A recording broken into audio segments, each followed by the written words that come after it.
오직 주에게 피하는 자는 다 기뻐하며 주의 보호로 인하여 영영이 기뻐 외치며 주의 이름을 사랑하는 자들은 주를 즐거워하리이다. 아멘.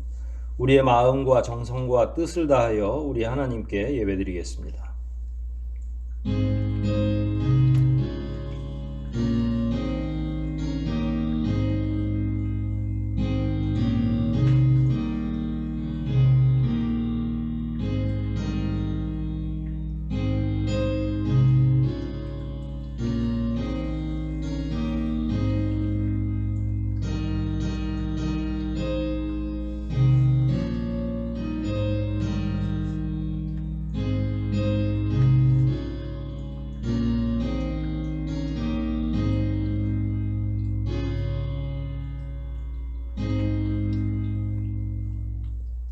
자비하시고 거룩하신 아버지 하나님, 귀한 그 은혜를 따라 지나간 한 주간도 저희들을 한 사람 한 사람 붙들어 주시고 귀하신 능력의 장중에 보호하여 주셨다가 이처럼 새로운 주일을 맞이하여 함께 예배할 수 있는 곳으로 나아오게 돌봐주신 것을 인하여 감사와 찬양과 경배를 올리옵나이다.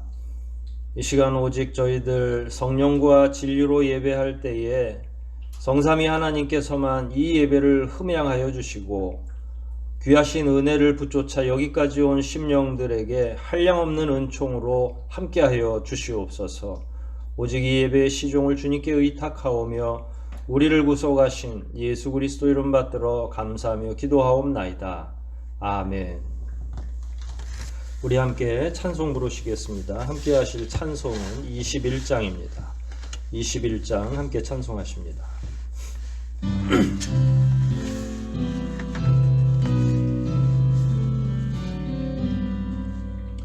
다 찬양하여라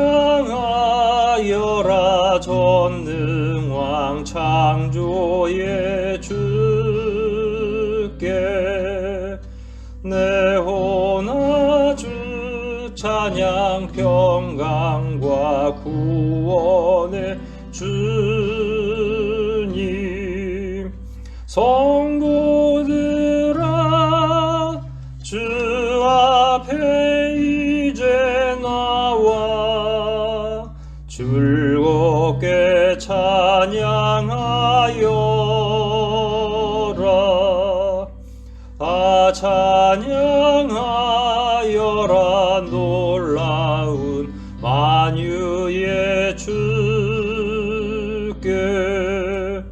포근한 날개 민을 품어 주시는 주님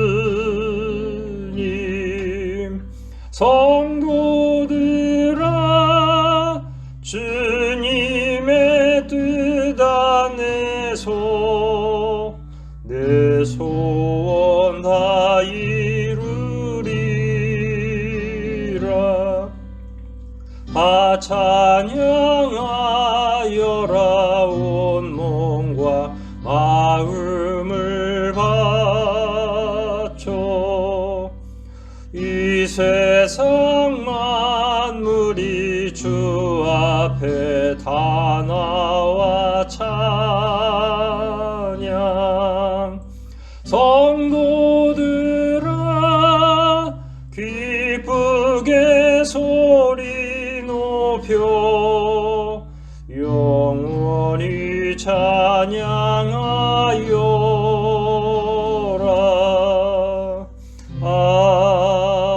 아멘.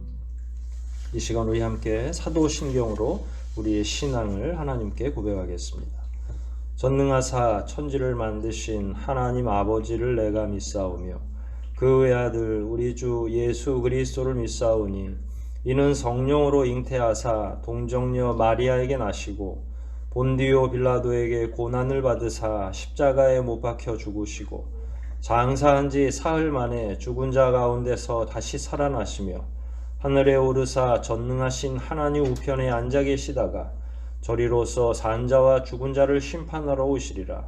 성령을 믿사오며 거룩한 공회와 성도가 서로 교통하는 것과 죄를 사하여 주시는 것과 몸이 다시 사는 것과 영원히 사는 것을 믿사옵나이다. 아멘. 이 시간 우리 함께 성시교독하겠습니다. 함께 제공되는 순서 안에 참고하시면 되겠습니다. 함께 교독할 말씀은 시편 16편 말씀입니다. 시편 16편 말씀 함께 교독하겠습니다. 하나님이여 나를 보호하소서. 내가 주께 피하나이다. 내가 여호와께 아뢰되 주는 나의 주시오니 주 밖에는 나의 복이 없다 하였나이다. 땅에 있는 성도는 존귀한 자니 나의 모든 즐거움이 저희에게 있도다. 다른 신에게 예물을 드리는 자는 괴로움이 더할 것이라. 나는 저희가 드리는 주의 전제를 드리지 아니하며 내 입술로 그 이름도 부르지 아니하리로다. 여호와는 나의 산업과 나의 잔의 소득이시니 나의 분깃을 지키시나이다. 내게 줄로 재어준 구역은 아름다운 곳에 있으며 나의 기업이 실로 아름답도다. 나를 훈계하신 여호와를 송축할지라. 밤마다 내 심장이 나를 교훈하도다. 내가 여호와를 항상 내 앞에 모심이여 그가 내 우편에 계심으로 내가 요동치 아니하리로다. 이러므로 내 마음이 기쁘고 내 영광도 즐거워하며 내 육체도 안전히 거하리니 이는 내 영혼을 음부에 버리지 아니하시며 주의 거룩한 자로 썩지 않게 하실 것임이니이다. 주께서 생명의 길로 내게 보이시리니 주의 앞에는 기쁨이 충만하고 주의 우편에는 영원한 즐거움이 있나이다. 아멘. 이 시간 우리 함께 기도하실 때 지나간 한 주를 생각하시면서 회개의 기도를, 새로운 한 주를 기대하는 마음으로 간구의 기도 다 함께 드리시겠습니다.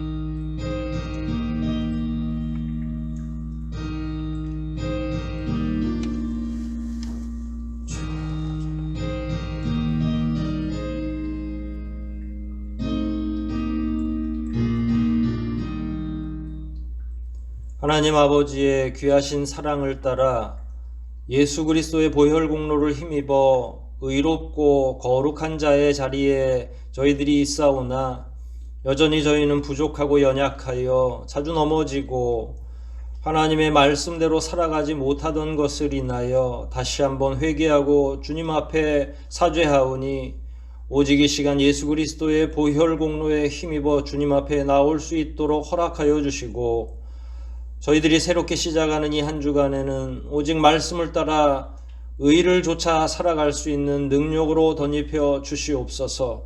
지나간 시간의 과오를 주님 앞에 다 고백하고 이 시간 새로워지기를 소원하오니 새롭게 하시는 능력으로 저희들을 일으켜 주시고 오직 성령을 붙여차 승리하며 살아갈 수 있도록 매일매일의 삶을 주장하여 주시옵소서. 늘 승리케 하실 것을 믿사와 우리를 구원하신 예수 그리스도 이름 받들어 감사하며 기도하옵나이다. 아멘. 하늘에 계신 우리 아버지여, 이름이 거룩히 여김을 받으시오며 나라의 임하옵시며 뜻이 하늘에서 이룬 것 같이 땅에서도 이루어지이다. 오늘날 우리에게 일용할 양식을 주옵시고 우리가 우리에게 죄 지은 자를 사하여 준 것 같이 우리 죄를 사하여 주옵시고 우리를 시험에 들게 하지 마옵시고 다만 악에서 구하옵소서. 대개 나라와 권세와 영광이 아버지께 영원히 있사옵나이다. 아멘.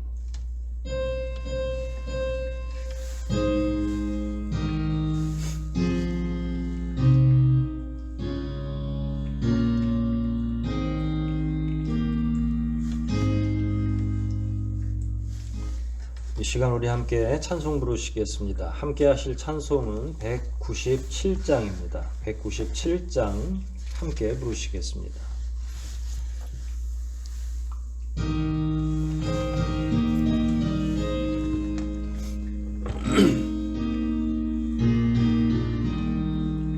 이 세상 겸하고 나 비록 약하나 늘 기도 힘쓰면 큰 권능 얻겠네.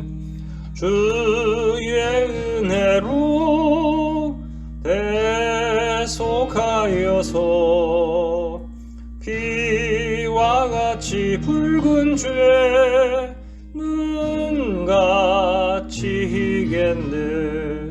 주님의 권능은 한없이 크오니 돌 같은 내 마음 곧 녹여주소서.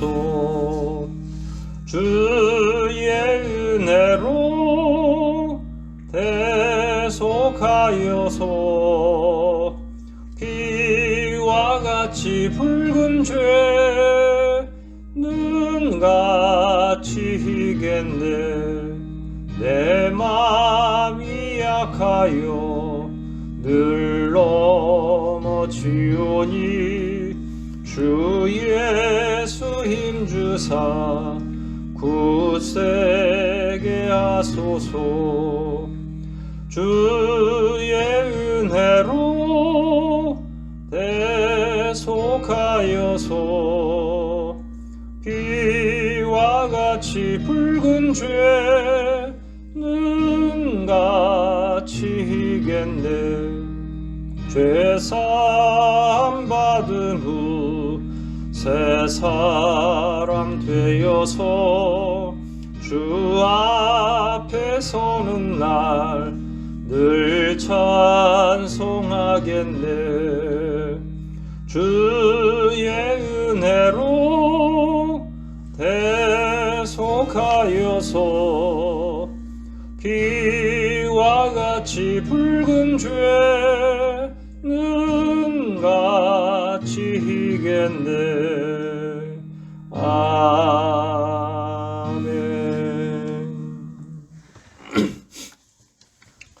이 시간 우리 함께 예배하고 있는 모든 분들에게 주님의 은혜가 더하시기를 축복합니다. 코로나 사태가 좀 더 악화되는 국면으로 접어드는 것 같습니다. 각자의 가정에서 또 개인의 삶의 영역에서 더욱더 건강 유념하시고 다시 만날 수 있는 그 시간까지 계속 기도해 주시고 특별히 교회와 또 연약한 성도들을 위해서 계속 기도해 주시면 감사하겠습니다. 나라와 민족을 위해서도 빠짐없이 기도해 주시고 지금 어려운 시기에 직면해 있는 모든 사람들이 주님의 은혜로 더 힘을 얻어 굳세질 수 있도록 속속들이 한 사람 한 사람 떠올리시면서 계속 함께 기도해 주시기를 바랍니다.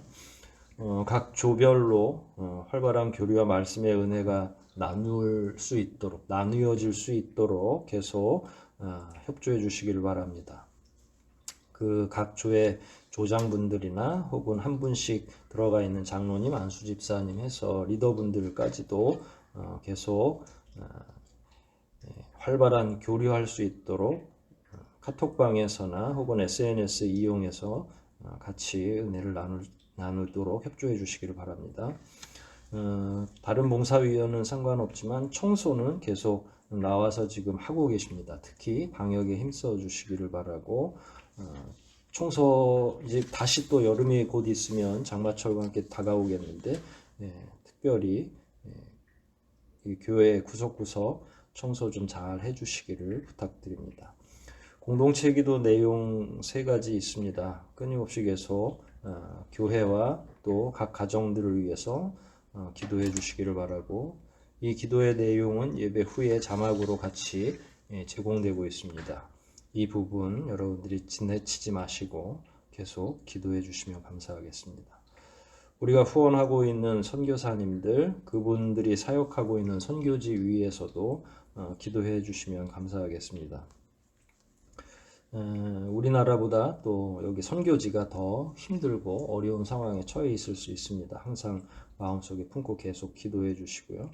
우리가 운영하는 기관들, 그 기관에 속한 직원들을 위해서 그 기관이 감당하고 있는 사역들 위해서 기도해 주시고 여기에 기록은 안 돼 있지만 지역아동센터와 또 그곳에서 근무하고 있는 한동실 센터장 위해서도 계속 기도해 주시면 감사하겠습니다. 이 시간 우리 각자 준비한 헌상을 하나님 앞에 올려놓겠습니다. 각자의 가정에서 거두어지는 헌금은 온라인으로 교회로 송금하셔도 되고 다시 만나는 시간에 다시 한 번에 제공해 주셔도 감사하겠습니다. 우리 함께 한번 기도하시겠습니다.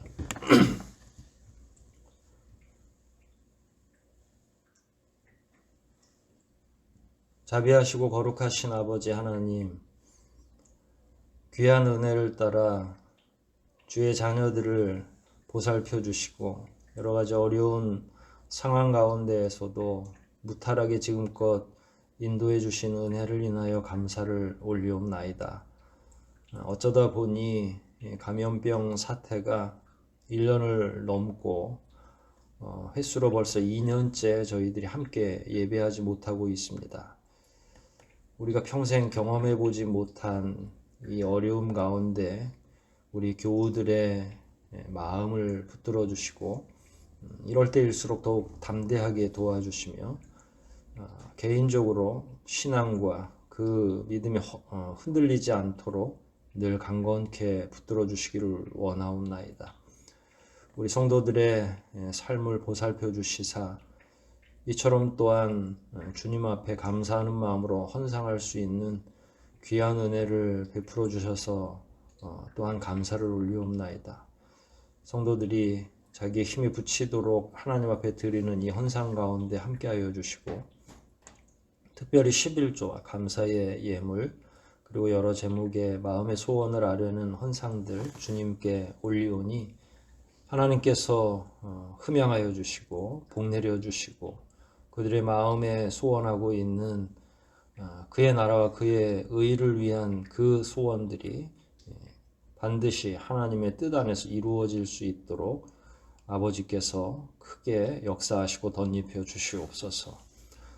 더욱더 바라옵기는 우리 성도들의 가정 그리고 그 가정에 속해 있는 여러 식구들이 이 기간 동안 무탈하기를 원하오니 하나님께서 눈동자처럼 보살펴 주시고 각자 삶의 영역에서 건강은 물론이고 우리가 세워져야 할 여러 부분들 특별히 그 어떤 것보다 믿음이 잘 세워지도록 함께하여 주시고 혼자 떨어져 예배하고 우리가 함께하지 못하는 이 어렵고 고통스러운 시간을 잘 견딜 수 있도록 삶의 매 순간마다 아버지께서 우리 성도 한 사람 한 사람 붙들어 주시옵소서. 여러 가지 형편이 어려운 가운데서 최선을 다하고 살아가는 성도들 그 각 가정을 아버지께서 친히 방문하여 주시고 그들의 삶과 또 그들의 일터와 또 그들이 추구하고 있는 모든 것들이 주님 뜻 안에서 잘 진행되고 형통할 수 있도록 귀하신 능력으로 덧입혀 주시기를 원하옵나이다. 육신적으로 여러 면에서 부족한 성도들이 있습니다. 질병 때문에 기도하고 있는 성도들 여럿 있고 아버지의 능력이 아니면 바로 서기 어려운 성도들이 있습니다. 하나님께서 그들의 영과 육을 지켜주시고 그 어떤 때보다 더욱 단단하여질 수 있도록 도우시며 특히 심히 피곤하고 지쳐있는 가운데에서도 그 영이 더욱 맑아지고 하나님께서 함께해 주시는 그 은혜로 말미암아 날마다 자기의 삶 가운데서 더욱더 성장하고 또 영적으로 강건해질 수 있도록 귀하게 붙들어 주시옵소서. 경제적인 문제 때문에 기도하는 성도들도 아버지께서 각별히 보살펴 주시고 이 어려운 때에 한 사람도 경제적인 문제 때문에 어려움 당하지 않도록 우리 각자의 삶의 현장 또 우리 일터 또 경제적인 모든 면들을 아버지께서 주관하여 주시고 마음의 소원은 저희들에게 있지만 그것을 이루시는 이는 아버지라는 사실을 잘 기억하여 경제적인 면뿐만 아니라 우리 삶의 모든 부분들을 아버지께 의탁하며 살아갈 수 있도록 귀하신 은혜로 덧입혀 주시옵소서. 저희들이 교회 안에서 함께 공동체로 예배 드리지 못한 것이 벌써 1년이 넘어싸움나이다. 특별히 바라고 원하옵기는 이 교회를 아버지께서 붙들어 주시고 성도들이 각자 자신의 영역에서 하늘소망교회의 교우라는 사실을 잊지 않고 떨어져 있지만 우리가 하나의 교회를 이루고 있다는 그 분명하고 명확한 사실을 인식하여 각자의 영혼이 잘되고 또 범사에 단단하여지는 것처럼 하늘소망교회도 모두 다 흩어져 있지만 이 교회가 더욱 든든히 서는 계기가 되고 기회가 될 수 있도록, 특별히 살아가는 동안 이렇게 어려움을 겪어보지 않았는데 우리 개인의 삶은 물론이고 교회도 이 기회를 통해서 더욱 든든히 서갈 수 있도록 도와주시옵소서. 하나님 아버지, 우리 어린 영혼들 또 청소년들과 함께 예배하지 못하여 그들의 심령, 그들이 앞으로 어떻게 양육되어져야 될지 저희들이 너무 두렵고 갈 바를 알지 못하고 있사옵나이다. 우리 교회에 출석하여 하나님의 말씀을 경청하던 모든 어린이들, 청소년들 지금 어디에 있든지 하나님께서 간섭해 주시고 악한 문화와 더러운 문화 사이에 그들이 물들지 않도록 각별한 은혜로 한 사람 한 사람 구별해 주시고 하나님께서 우리가 하는 것보다 더 세밀하게 간섭해 주시고 그들을 양육해 주시고 하나님의 말씀 곁으로 더 깊이 들어올 수 있도록 강하게 역사하여 주시옵소서.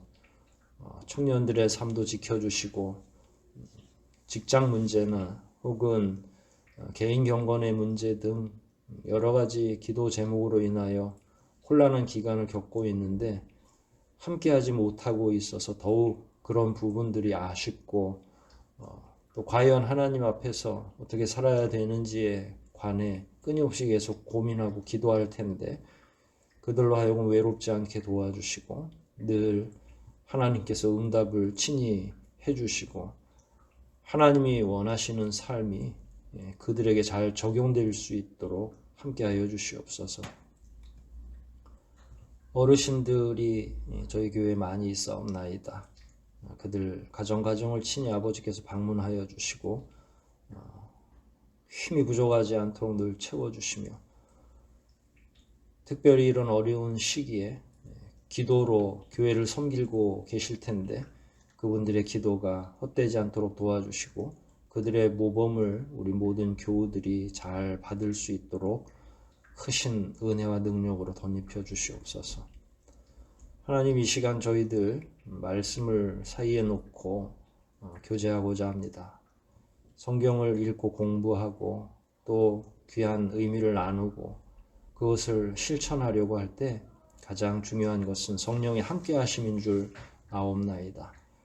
성령께서 저희에게 처음부터 끝까지 말씀으로 세워질 수 있도록 말씀으로 또한 새로워질 수 있도록 귀하신 능력으로 덧입혀 주시고 이 시간 특별히 살피는 말씀을 통해 우리 각자의 영이 움직이고 아버지 안에서 더욱더 사명을 발견하고 특별히 말씀을 따라 살아가려고 노력하는 저희 모두가 되도록 이 시간도 함께하여 주시옵소서.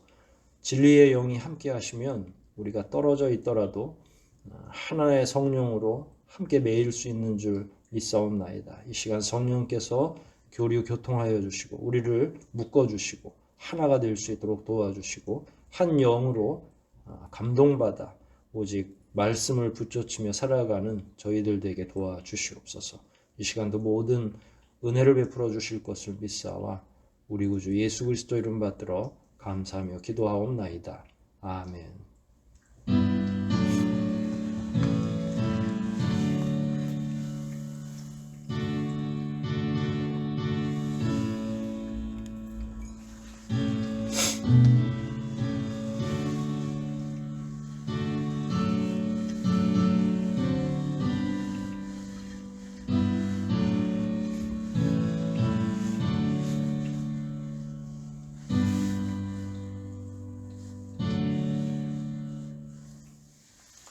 우리 함께 봉독할 말씀은 신약 성경 누가복음입니다. 누가복음 5장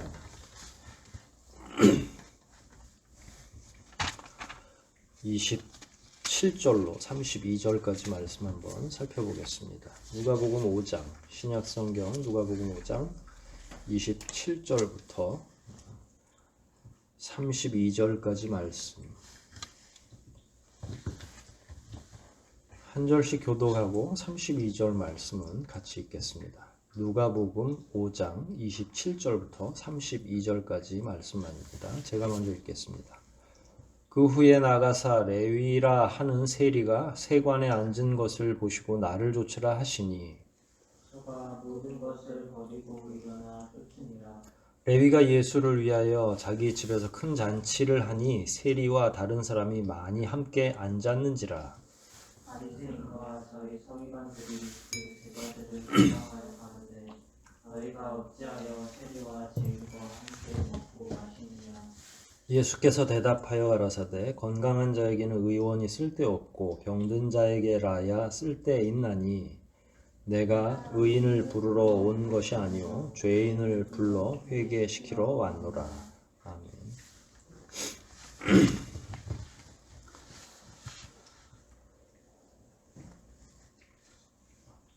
오늘은 누가복음을 대본으로 해서 제자 가운데 레위를 부르는 장면을 공부하도록 하겠습니다.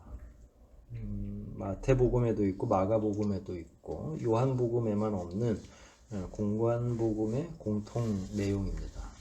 예수님이 12 제자를 부르는 과정 가운데 또 일부라고 보시면 될 것 같고요. 우리가 방금 전에 함께 읽으신 것처럼 본문은 두 가지 내용이 같이 포함되어 있죠. 물론 한 장소에서 대화를 이루어가는 과정 중에 있는 건데 첫 번째로는 예수님이 제자들을 부르시는 가운데에 특별히 레위라고 하는 사람을 부르는 과정이 하나 등장하고요. 두 번째로는 그 레위의 집에서 잔치가 벌어졌고 거기에 바리새인과 서기관들이 예수님과 그 제자들에게 예수님이 다 들리도록 왜 죄인들과 함께 먹고 마시느냐 할 때 예수님이 이 땅에 오신 분명한 목적을 설명하는 내용이 뒤에 이어지고 있습니다. 그리고 결국 이 둘은 하나의 말씀을 이렇게 지향하고 있다라고 볼 수 있겠습니다. 오늘은 그런 내용을 좀 살펴보려고 합니다. 예수님께서 제자들 가운데 제일 처음에 부르셨던 제자라고 하면 우리가 살폈던 것처럼 베드로, 야고보, 요한 이렇게 세 제자를 부르셨죠. 그들은 원래 무엇을 하던 사람입니까? 어떤 직업에 종사하던 사람입니까? 어부였죠. 선천적으로 계속 그 지역에 살면서 어부의 삶을 살아왔는지는 정확하게 모르겠으나 여하튼 예수님의 부르심을 받을 당시에 세 명의 직업은 당장 어부였던 걸 저희가 알고 있죠. 예수님의 제자 중에는 열심당에 속해 있는 사람도 있죠. 젤롯이라고 해서 열심당이라고 하는 그 당시에 일종의 정치적인 진보주의자들을 의미할 수 있습니다. 또 오늘 본문을 보면 세금을 걷는 세리라고 하는 직업에 종사하는 사람들도 있고 예수님께서 예수님의 제자를 모집하실 때에 의도를 가지고 이렇게 하신 건지는 모르겠지만 굉장히 다양한 그리고 그 당시에는 사실 더 쉽지 않거든요. 무슨 말인고 하니 그냥 제자를 모으면 한 곳에서 이렇게 그냥 10명이나 12명이나 쭉 모으시면 되는데 어떻게 이렇게 좀 다른 사람을 모으셨을까? 그리고 그 당시에는 이렇게 다양한 직업군들을 모으기가 쉽지 않고요.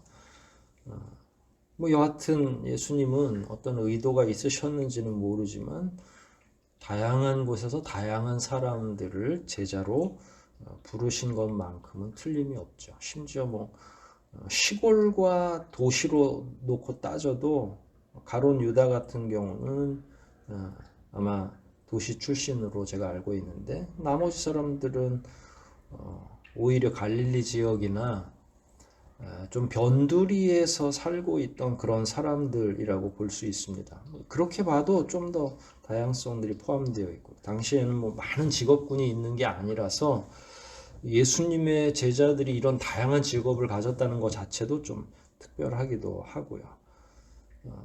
그 가운데 이제 오늘은 본문 방금 전에 저랑 읽으셨던 것처럼 세관 옆에 앉아 있는 세리였던 레위를 부르시는 장면으로 시작이 됩니다.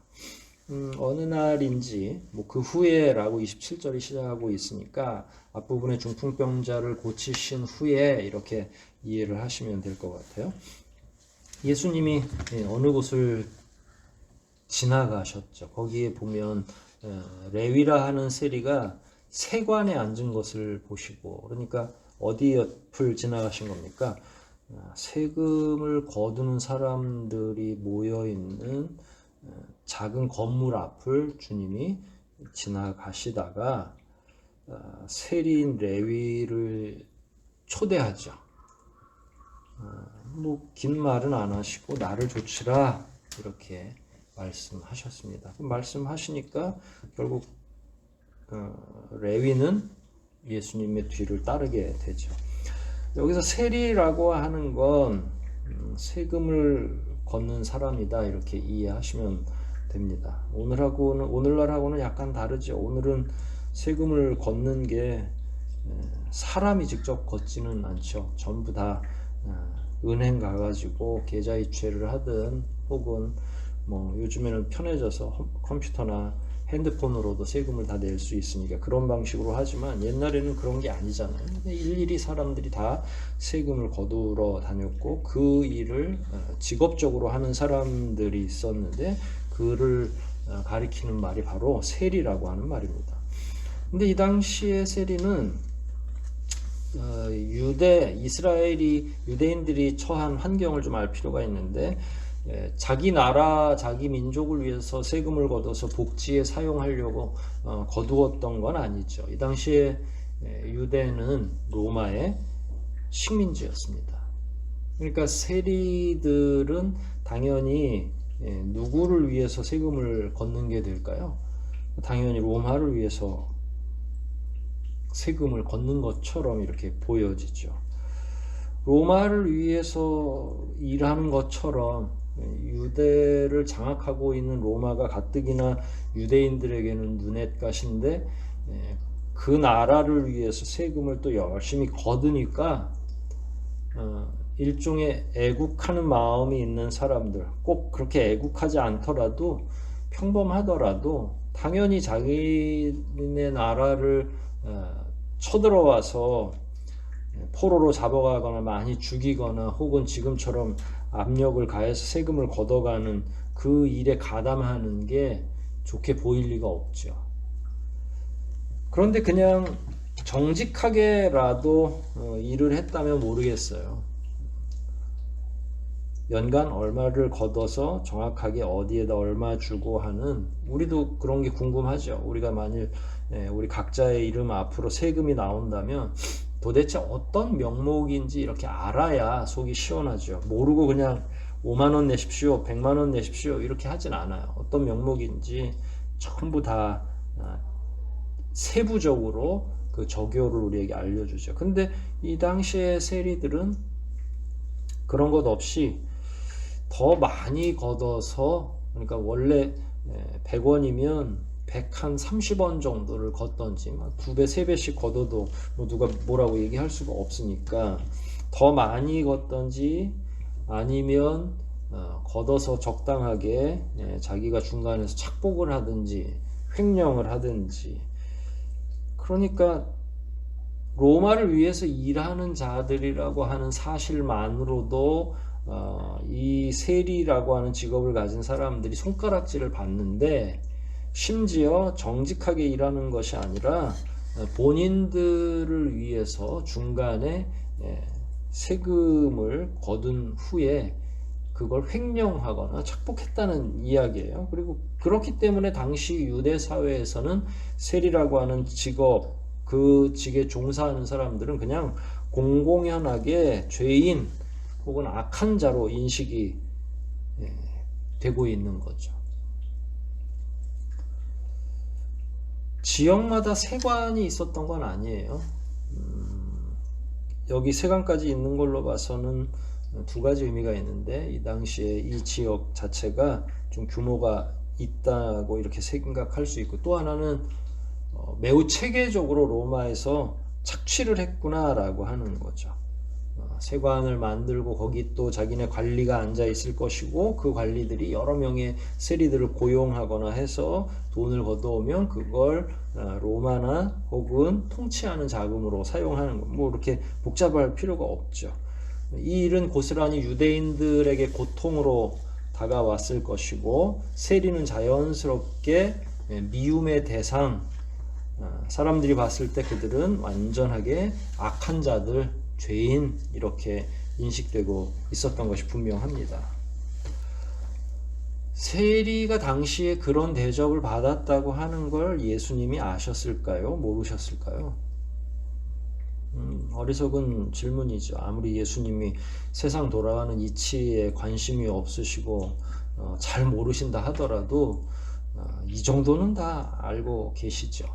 세리가 어떤 사람들인지, 그들이 도대체 어떻게 유대인들을 착복하는지, 아마 그 모든 과정, 원리, 방법, 이런 것들을 예수님도 알고 계셨으리라 생각을 합니다. 근데 그럼에도 불구하고 세리를 부르셨어요. 그것도 외곽에서 한번 스쳐가는, 일테면 그 집에 가서 식사나 함께 하자 이렇게 해서 가볍게 부르신 게 아니라 아예 그 레위를 무엇으로 부른 거예요? 예수님의 12 제자 중 한 사람으로 부르신 거죠. 나를 따르라 라고 하시고 예수님은 레위와 함께 레위의 집으로 갔습니다. 그리고 그날 레위는 자기의 동료들 뿐만 아니라 여러 사람들을 초대해서 함께, 당연히 예수님이 먼저 부르신 제자들도 합석을 했을 것이고, 그래서 이제 큰 잔치를 벌였다 이렇게 표현이 되어 있습니다. 사실 가난한 집안이었으면 큰 잔치를 벌이기가 어렵겠죠. 그런데 레위는 어느 정도 먹고 살 정도가 된 것 같아요. 그 이유는 방금 전까지 계속 설명드렸던 아마 그런 이유들도 있었을 것입니다. 정직하지 못했을 수도 있고요. 예수님은 사실은 이 저녁 식사 자리의 주인은 아니죠. 예수님은 초대되었죠. 하지만 전체의 흐름으로 보면 누가 초대한 게 됩니까? 예수님이 이 사람들을 다 초대한 거죠. 장소는 레위의 집이고 음식도 레위가 냈고 모든 걸 레위가 다 하고 있지만, 실제로 이게 영적으로 보면, 이 내용적으로 보면 초대자는 예수님인 거죠. 초대를 받은 사람들은 레위의 초대를 받고 왔지만 실제로 그곳에 들어갔을 때 참 저도 이런 게 상상이 되긴 하는데, 그 예수님의 어떻게 할 수 없는 예수님이 가지고 계신 그 권위가 있잖아요. 우리는 보통 그걸 아우라라고 이야기하죠. 요즘의 표현으로는 광채 혹은 범접할 수 없는 그분의 기운, 그거 우리는 보통 영이라고 보통 표현하잖아요. 그러니까 이런 것들이 있으니까 누가 초대를 했던 그 자리에 주된 주인은 집주인이 아니라 예수님이셨던 거죠. 예수님이 그들을 초대한 거죠. 처음에는 레위만 초대한 건데 더 확장해서, 아마 레위는 예수님에게 분명히 이 부분을 받았을 겁니다. 자기만 식사를 하는 게 아니라 자기 동료들, 또 예수님의 제자들은 당연한 거고, 동료들이라고 하면 사실은 이런 직종에 있는 사람들은 주변에서 평범한 사람들이 사귀지 않죠. 왜냐하면 다 손가락질 받고 있는데 누가 의도적으로 레위랑 같이 밥 먹고 친하게 지내겠어요. 그러니까 레위가 부른 대부분의 사람들은 비슷한 직종에 속해 있거나 다 소외받고 있는 사람들로부터 손가락질을 받는 그런 사람들이 분명했을 겁니다. 그래서 30절에 바리새인과 서기관들이 물어보죠. 왜 너희는 세리와 죄인들과 함께 먹느냐? 그러니까 세리도 잔뜩 있고 그 당시 보편적으로 보여지는 죄인이라고 하는 부류 안에 있는 여러 사람들이 같이 식사를 하고 있는 거죠. 사실 방금 말씀드린 것처럼 예수님이 알고서도 레위를 부르셨고 그를 그저 밥 한 끼 하자고 부르시는 대신에 아예 제자로 부르셨다고 하는 건 쉽지 않은 결정이죠. 사실 세리라고 하는 직업에 대한 세상적인 평판이 분명히 존재했을 거죠. 사람들은 보통 좋은 사람들이든 악한 사람들이든 비슷한 사람끼리 모이도록 되어 있습니다. 비슷한 사람끼리 어울린다는 말이 있죠. 유유상종이라는 말이 있습니다. 근데 제자들만 놓고 보면 여기 오늘 30절 방금 전에 말씀드렸던 바리새인이나 서기관들이 유유상종이라고 할 만하죠. 왜냐하면 제자들이 그럴듯한 제자들이 거의 없었고 뭐 부요하거나 혹은 고위직에 있거나 종교적 지위가 높거나 이런 게 아니라 어디서 이렇게 모으셨는지 모르지만 이렇게 모으기 어려운 자들을 다 모아 놓으신 거고 지금 오늘 본문도 역시 누구를 지금 제자로 초대한 겁니까? 당시에 손가락질을 받던 세리. 그래서 그런 질문을 한 거죠. 너희 선생 그리고 너희 무리들은 도대체 왜 맨날 그 이상한 사람들 죄인들하고만 어울려 다니느냐라고 물어보는 거예요. 참 이건 답하기 어렵겠죠. 왜냐하면 이 질문을 처음엔 제자들에게 한 겁니다. 그런데 이 말을 예수님이 저쪽에서 귀담아 듣고 계셨던 거고요. 집이 뭐 엄청나게 넓어서 못 들을 정도의 규모가 아니면 들으실 수 있는 거고 아마도 들으라고 했던 것 같아요. 그래서 이제 예수님이 대답을 하게 되는 거죠. 근데 사실 성경은 이 부분뿐만 아니라 예수님의 족보와 관련해서도 조금 유사성을 보여주고 있습니다. 예수님의 족보에는 여자가 들어가 있죠. 근데 그 들어가 있는 여자들이 굉장히 중요한 역할을 하는 여자예요. 여리고성을 쳐부술 때에 또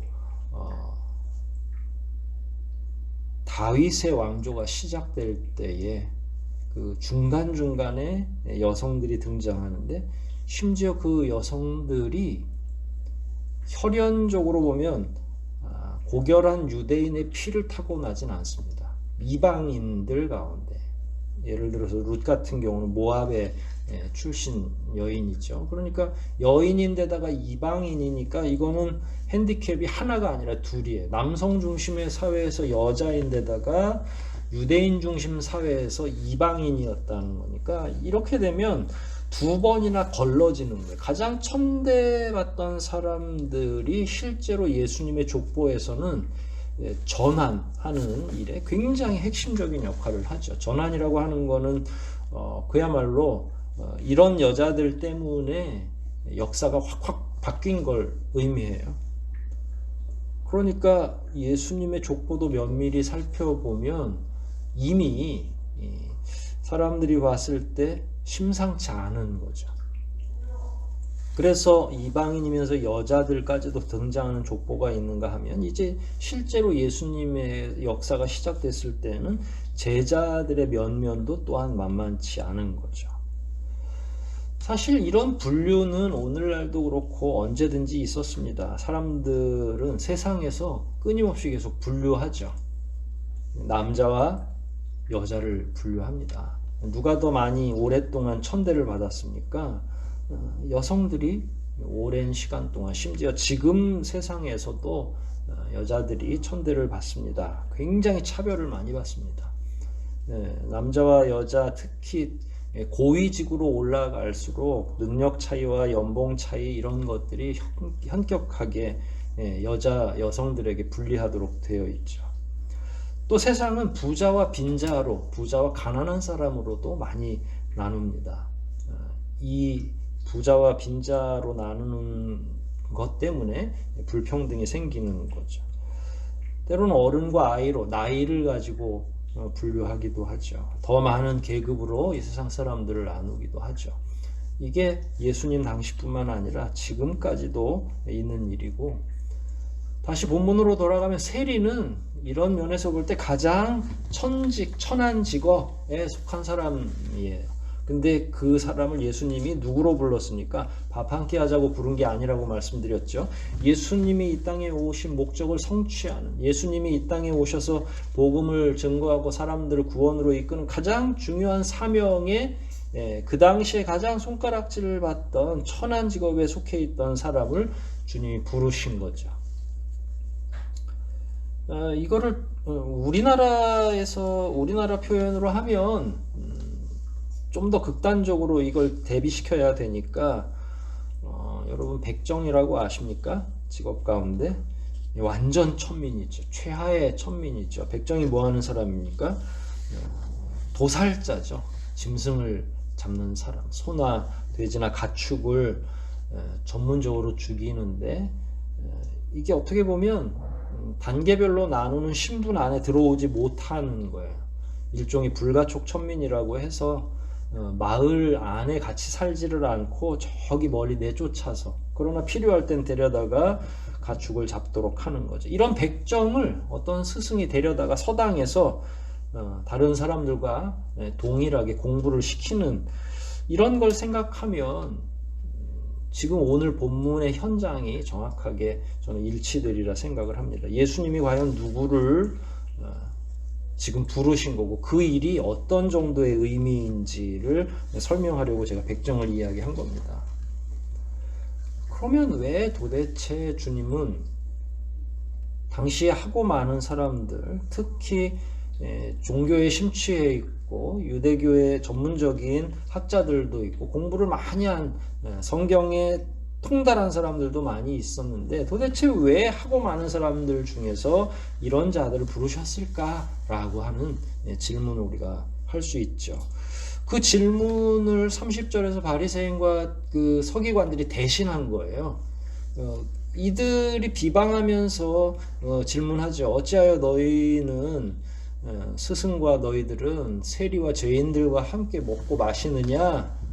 이게 지금 우리가 하는 질문하고 동일한 거죠. 더 비꼬면서 이야기한 거죠. 유대 사회뿐만 아니라 사람이 살아가는 곳은 어디든지 이런 편견, 이런 계급이 존재합니다. 어디서든지 이런 계급적 사고가 있는 거죠. 그리고 바리새인들과 서기관의 그 말 속에는 이미 본인들의 사고에는 결론이 나 있는 거예요. 뭐라고 결론이 나 있냐면 세리들은 전부 죄인이다라는. 원래 죄인이라고 하는 건 성경이 결정을 하는 거죠. 여하튼 그런 질문 가운데 이제 예수님이 대답을 하시죠. 우리가 잘 알고 있고 유명한 대답입니다. 31절과 32절 있죠. 첫 번째로 예수님은 건강한 사람에게는 의원이 필요 없다. 병든 자에게만 의원이 필요하다라는 거예요. 그리고 나서 예수님이 결정적인 말씀을 하죠. 나는 의인을 부르러 온 게 아니라 누구를 부르러 오셨다고 합니까? 죄인을 부르러 오셨다. 결국 이 식사 자리는 지금 방금 전에 32절에서 말씀하고 있는 내가 의인을 부르러 온 게 아니라 죄인을 부르러 왔고 그들을 회개시키려고 내가 온 거야 라고 하는 그 말씀에 가장 합당한 식사 자리인 거예요. 이 잔치가. 그러니까 다른 사람, 부요한 사람을 초대하는 거는 예수님의 사명과 맞지 않죠. 그러니까 예수님은 그래서 그런 자들은 더 멀리 하는 거죠. 스스로가 자기를 의롭다 여기는 사람들하고는 함께 하지 않으셨어요. 예수님의 이런 영적인 태도가 제자들에게 고스란히 전가됐고 그게 이제 교회로 확장되는 거죠. 그러면 오늘날 교회의 사명은 누구와 함께 하는 게 맞습니까? 어려운 질문이 아니죠. 오늘날 교회, 오늘날 그리스도인들은 누구를 사귀어야 되고 누구를 초대해야 되는 거죠. 가진 자, 권세 있는 자, 많이 배운 자, 본인 스스로가 의롭다고 여기는 자, 그런 자들이 중심이 아니라 이건 초등학교, 중학교 아이들도 다 알 수 있는 말씀이에요. 공부하다 보면. 마치 예수님이 가난하고 병든 자들, 죄인 취급받던 자들을 포용하셨던 것처럼 시대가 아무리 변한다 할지라도 교회는 여전히 가난하고 죄인들을 향해서 문을 열고 그들을 포용해야만 되는 거죠. 근데 여기서 한 가지 본문에서 짚지 않고 넘어간 게 있어요. 그게 뭐냐면 누가 의인이고 누가 죄인이냐 하는 거예요. 근데 여기 본문만 놓고 보면 의인과 죄인을 누가 판단한 거죠? 본문에서는 30절에 이미 바리새인과 서기관들은 자기들이 그 판단을 하는 줄 착각하고 있는 거죠. 이들은 거룩함 그리고 불의하다라고 하는 걸 어떤 판단 기준에 의해서 결정을 했냐면 직업으로 판단한 거예요. 다분히 외면적인 거죠. 내면적인 사람들의 심령이나 이런 걸 판단할 수 있는 능력 자체가 없기 때문에 겉으로 드러난 것만 가지고 판단해야 되잖아요. 그래서 어떤 직업을 가졌는지, 이 사람이 돈이 많은지, 혹은 뭐 11조를 드리는지 이런 것들로밖에 판단할 수가 없어요. 그래서 죄인들은 누구냐면 당시 창기, 창녀를 의미하죠. 창기나 세리 이런 사람들은 죄인이다라고 그냥 이미 명문화 시켜놓은 거죠. 그러면 성경을 공부하고 제사장직에 속해 있고 한 바리새인들이나 혹은 사두개인, 서기관들은 불의한 사람들입니까? 의로운 사람들입니까? 의로운 사람들이죠. 그래서 본인들이 본인들을 의롭다 셀프 칭찬을 하는 거예요. 자기가 자기 머리를 쓰다듬는 것과 같은 이치죠. 그런데 예수님은 그렇게 생각하지 않으셨어요. 그래서 예수님은 자기들이 자기 스스로를 의롭다 여기는 자들은 그래 그럼 너희는 의로우니까 내가 상대하지 않겠다라고 하는 거예요. 대신 죄인이라고 생각하는 자들 그리고 그 사회에서 죄인으로 평가받는 사람들 이런 사람들을 위해서 주님은 초대하고 만날 장소를 만들어가는 거예요. 그 만날 공간이 어디냐면 오늘날로 보면 교회가 되는 겁니다. 의인이냐 죄인이냐를 판단하는 건 인간이 절대로 할 수 없는 일입니다. 그리고 이건 이 땅에 사는 동안 판단받지 않습니다. 하나님이 마지막 최후의 심판 때에 가서 판단하시죠. 물론 이 땅에서도 얼마든지 하나님이 판단하실 수 있습니다.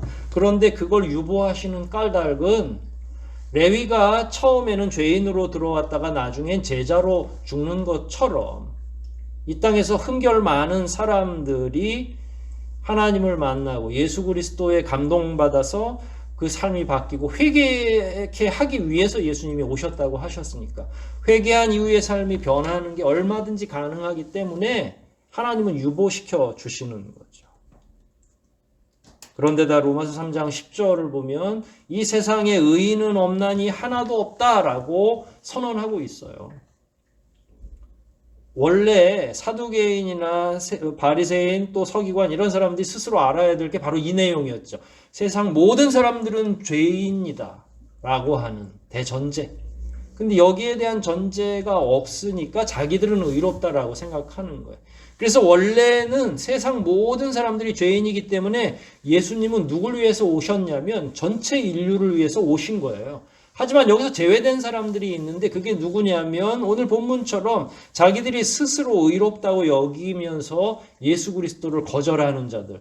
그게 예전에는 바리새인, 서기관, 사두개인 뭐 이런 사람들, 종교 지도자들이었다면 오늘날에는 예수님을 신화의 한 부분으로 이해하거나 없는 것처럼 여기거나 불신자들까지도 여기 안에 다 포함되는 거죠. 그런 자들은 예수님이 사실은 가난한 자들, 죄악이 있다고 여기는 겸손한 자들을 찾아다니시기에도 바쁘신데 시간 내기가 어렵죠.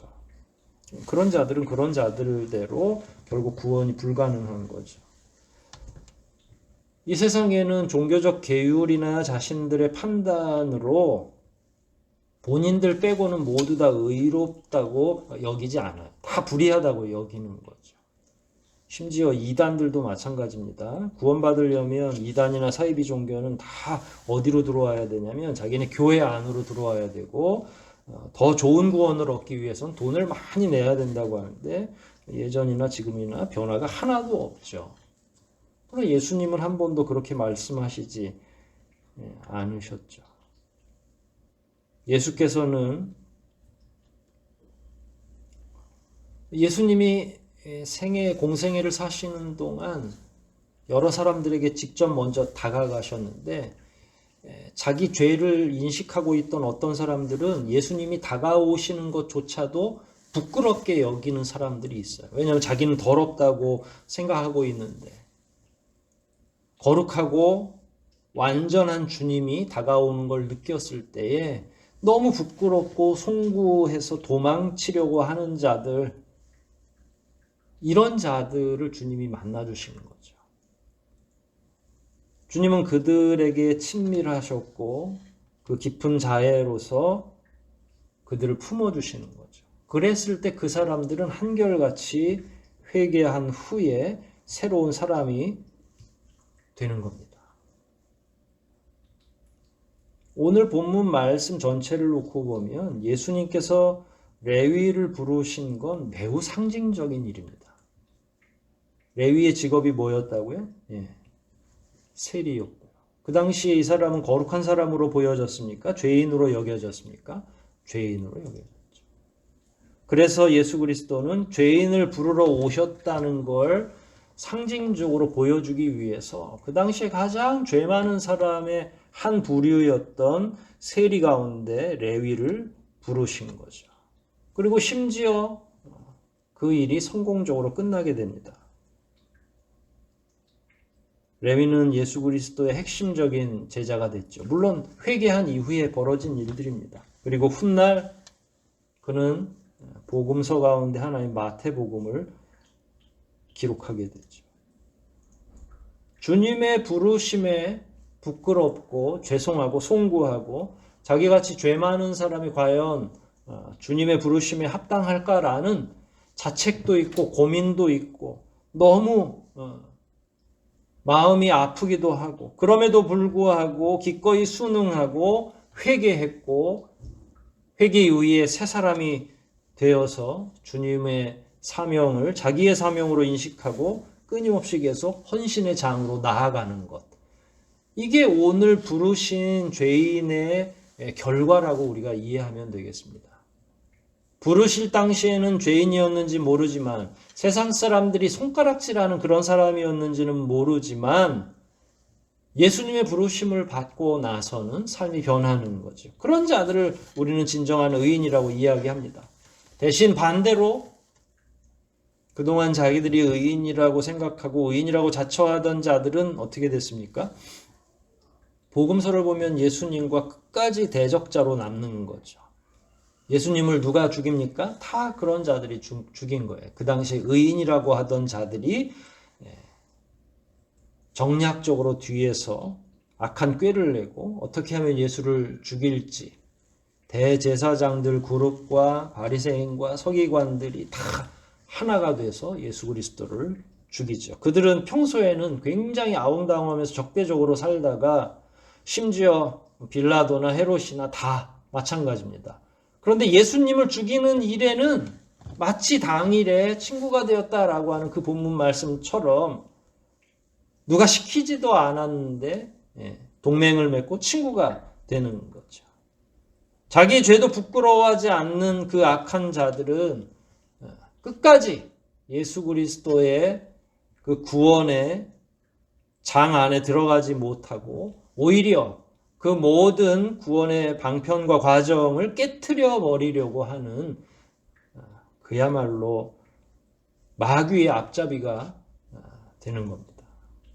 예수님은 그들을 철저히 배척하셨죠.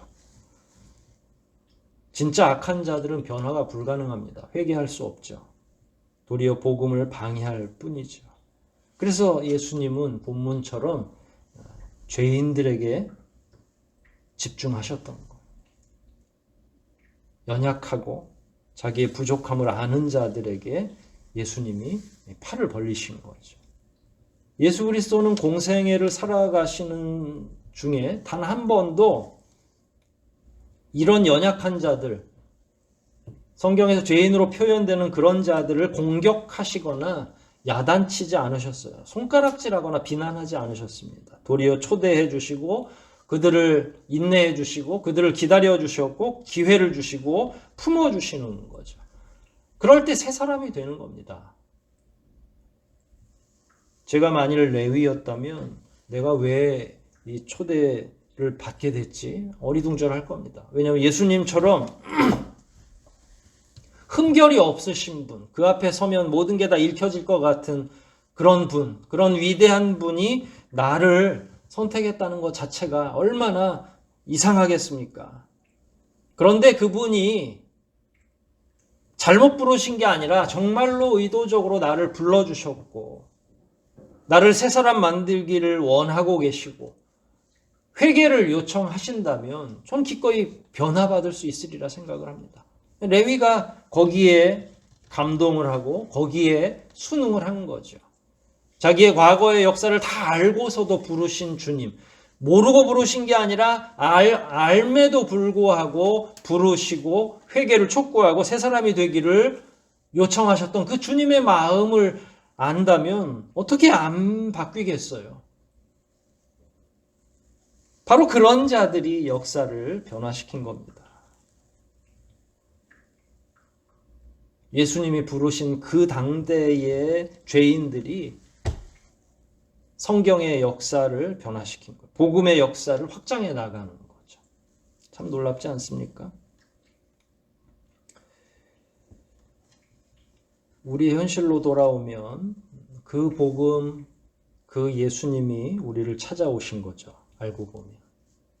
저하고 여러분이 어떻게 구원을 받았는지 각자마다 다 다른 처지에서 구원을 받고 부르심을 받았지만 그건 하나는 명확합니다. 주님이 우리의 신분, 우리의 죄를 모르고 부르신 게 아니다. 지금도 마찬가지. 저하고 여러분이 얼마나 연약하고 얼마나 어리석은 사람인지 얼마나 부족하고 얼마나 죄 많은 자들인지를 알고 부르신 거예요. 왜냐하면 그걸 위해서 오신 분이니까. 심지어 지금도 우리는 연약하죠. 지금도 여전히 과정 중이죠. 하지만 주님은 조급하지 않으세요. 지금도 넉넉하게 우리를 기다려 주시는 거죠. 예수님께 우리는 그런 사람들입니다. 예수님께 우리는 충분히 기다릴 만한 가치가 있는 사람들입니다. 비록 지금은 연약하고 죄인이고 어리석지만 기꺼이 기다려줄 가치가 있는 사람. 그러면 나중에라도 시간이 지나면 복음을 위해서 애쓸 사람으로 저와 여러분들을 인정하고 계시는 거예요. 지금 당장의 모습, 지금 당장의 지위 때문에 부르신 게 아니라 우리의 연약한 부족한 모든 걸 알고 계시고 그럼에도 불구하고 부르신 까닭은 훗날까지 복음을 위해서 순종할 사람으로 우리를 알고 계시는 거죠. 본문처럼 레위를 향해서 가장 부드러운 음성으로 나를 따르라, 나를 좇으라 라고 하셨던 그 예수님의 음성이 우리에게도 동일하게 적용되고 그 음성을 따라 여기까지 온 것 아니겠습니까? 이제 우리가 삶으로 대답할 차례가 됐죠. 부르심을 받아서 우리가 여기까지 와서 공동체 생활을 하고 있는 거니까. 이제 우리가 대답을 할 차례입니다. 삶으로. 주님, 제가 여기 있습니다. 죄인이 여기 있사오니 변화시켜 주시고 주님께서 사용하여 주시옵소서라고 하며 우리 스스로를 주님 앞에 드릴 때가 된 거죠. 자비하신 주님께 부족하지만 우리 전부를 맡길 때 주님께서 오히려 우리를 변화시켜 주실 수 있고 비록 지난한 기다림이 필요하겠지만 끝까지 포기하지 않으시고 우리를 새로운 사람이 될 수 있도록 능력으로 함께 해주시고 또 우리를 통해서 교회를 그리고 이 나라와 이 민족을 구원하실 계획을 세우고 계시는 것을 잊지 마십시오. 주님은 다른 사람을 위해서 오신 게 아니라 저와 여러분들을 위해서 오셨습니다. 그리고 그분이 이 시간 저와 여러분들을 다시 부르고 계십니다. 기꺼이 그 부르심에 그 자비하신 품에 꼭 들어가시고 응답하시는 저와 여러분 되시기를 주의 이름으로 축원드립니다. 우리 말씀 생각하면서 한번 기도하시겠습니다. 죄인을 부르기 위해서 오셨다고 하신 주님의 말씀에 합당하게 레위를 불러주셨습니다. 그 주님이 오늘날 우리들도 부르셨고 우리들을 다듬어가는 과정인 줄 압니다. 예수님의 이 시대의 제자로서 부족함 없게 해달라고 지혜와 명철을 주시고 점점 더 십자가에 다가가게 해달라고 우리를 끝까지 포기하지 않으시면 우리가 기꺼이 교회 공동체를 위해서 주님의 나라를 위해서 그리고 이 나라와 이 민족을 위해서 헌신하겠노라고 이 시간 주님의 부르심에 응답하는 저와 여러분 될 수 있도록 함께 통성으로 기도하시겠습니다.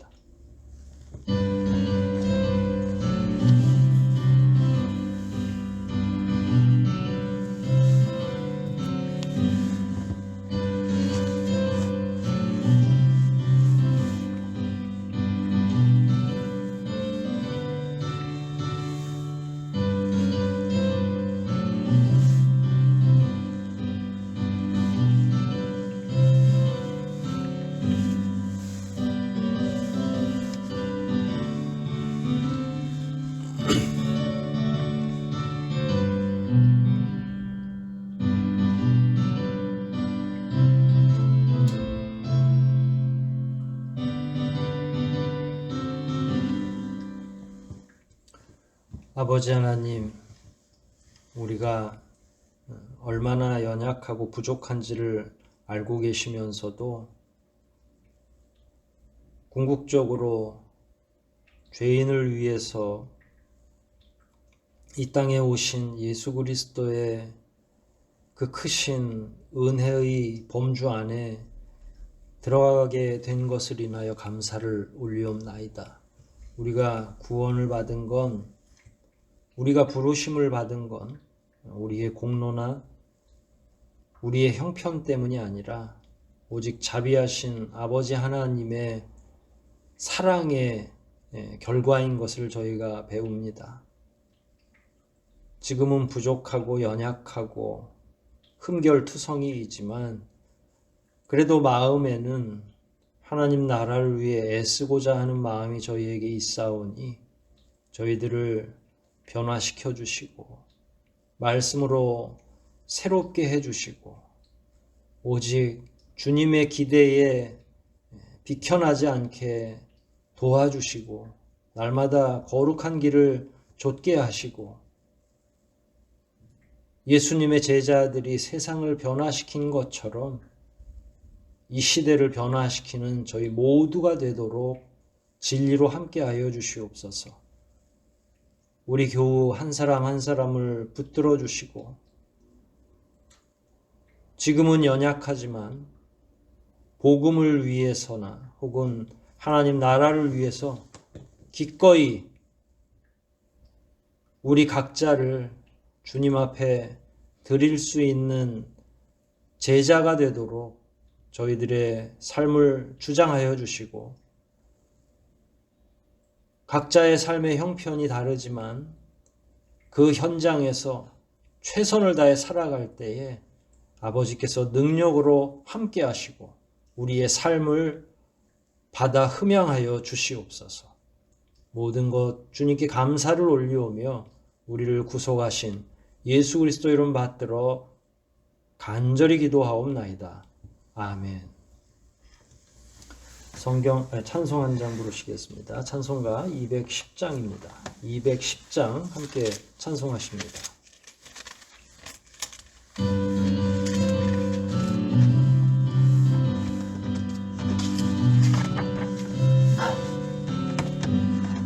내 죄사함 받고서 예수를 안 뒤 나의 모든 것 다 변했네. 지금 나의 가는 길 천국 길이요 주의 피로 내 죄를 씻었네. 나의 모든 것 변하고 그 피로 구속 받았네. 하나님은 나의 구원 되시오니 내게 정죄함 없겠네. 주님 밝은 빛 되사 어둠에 치고 나의 모든 것 다 변했네. 지금 내가 주 앞에 온전케 되문 주의 공로를 의지함일세. 나의 모든 것 변하고 그 피로 구속 받았네. 하나님은 나의 구원 되시오니 내게 정죄함 없겠네. 내게 성령 임하고 그 크신 사랑 나의 맘에 가득 채우며 모든 공포 내게서 물리치시니 내 맘 항상 주 안에 있도다. 나의 모든 것 변하고 그 피로 구속 받았네. 하나님은 나의 구원 되시오니 내게 정죄함 없겠네. 구주 예수 그리스도의 은혜와 하나님 아버지의 무한하신 사랑과 교제케 하시는 성령님의 감화 감동 교통하심이 자신의 연약함을 인정하고 오직 예수 그리스도의 부르심에 합당하게 살기를 소원하는 주의 모든 사랑하는 성도들과 그 가정과 속한 사업장과 이 교회와 그리고 하나님께서 특별히 사랑하시는 이 나라와 이 민족 위에 지금부터 영원토록 함께 있어지이다. 아멘.